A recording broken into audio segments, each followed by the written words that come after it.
Pajak penghasilan 25. Ketentuan pasal 25 Undang-Undang Pajak Penghasilan mengatur tentang penghitungan besarnya angsuran bulanan yang harus dibayarkan sendiri oleh wajib pajak dalam tahun berjalan. Pembayaran pajak dalam tahun berjalan dapat dilakukan dengan yang pertama, wajib pajak membayar sendiri, dan yang kedua, melalui pemotongan atau pemungutan oleh pihak ketiga. Cara menghitung besarnya PPh pasal 25. Besarnya angsuran pajak dalam tahun berjalan yang harus dibayar sendiri oleh wajib pajak untuk setiap bulan adalah sebesar pajak penghasilan yang terutang menurut surat pemberitahuan pajak tahunan pajak penghasilan tahun pajak yang lalu dikurangi dengan pajak penghasilan yang dipotong sebagaimana dimaksud dalam pasal 21 dan pasal 23 serta pajak penghasilan yang dipungut sebagaimana dimaksud dalam pasal 22. Dan yang kedua, pajak penghasilan yang dibayar atau terutang di luar negeri yang boleh dikreditkan sebagaimana dimaksud dalam pasal 24. Dibagi 12 atau banyaknya bulan dalam tahun pajak. Angsuran PPh 25 bagi wajib pajak baru, bank, BUMN, BUMD, dan wajib pajak tertentu lainnya. Sesuai pasal 25 ayat 7 Undang-Undang PPh, penghitungan PPh pasal 25 bagi wajib pajak baru, BUMN, BUMD, dan wajib pajak tertentu lainnya ditetapkan oleh Menteri Keuangan. Angsuran untuk PPh pasal 25 bagi wajib pajak baru. Yang pertama, wajib pajak baru adalah wajib pajak orang pribadi dan badan yang baru pertama kali memperoleh penghasilan dari usaha atau pekerjaan bebas dalam tahun pajak berjalan.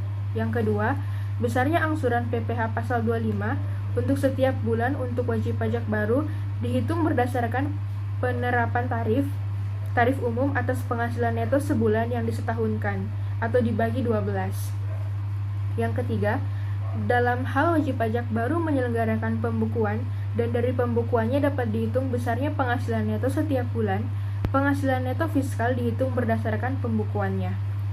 Yang keempat, dalam hal wajib pajak baru hanya menyelenggarakan pencatatan dengan menggunakan metode norma penghitungan penghasilan neto atau menyelenggarakan pembukuan, tetapi dari pembukuannya tidak dapat dihitung besarnya penghasilan neto setiap bulan. Penghasilan neto fiskal dihitung berdasarkan norma penghitungan penghasilan neto atas peredaran atau penerimaan bruto. Dan yang terakhir, untuk wajib pajak orang pribadi baru, jumlah penghasilan neto fiskal yang disetahunkan dikurangi terlebih dahulu dengan PTKP.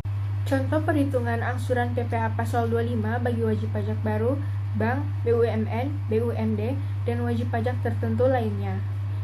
Contohnya, PT Almond perusahaan yang baru berdiri terdaftar sebagai wajib pajak pada awal bulan Juni 2017 selama bulan Juni, penjualan di PT Almond sebesar 1 miliar rupiah dan biaya-biaya yang terjadi adalah sebesar 600 juta rupiah. Penghitungan PPh pasal 25 untuk masa Juni 2017 adalah penjualan dikurangi dengan biaya diperoleh penghasilan neto sebulan yaitu 400 juta rupiah. Lalu penghasilan neto disetahunkan. Jadi 12 dikalikan dengan 4 miliar 800 juta rupiah. Kemudian PPh yang terutang yaitu 25% dari 4 miliar 800 juta rupiah diperoleh hasil 1 miliar 200 juta rupiah. Dan PPh pasal 25 untuk masa Juni yaitu 1 miliar 200 juta rupiah dibagi dengan 12 diperoleh hasil 100 juta rupiah.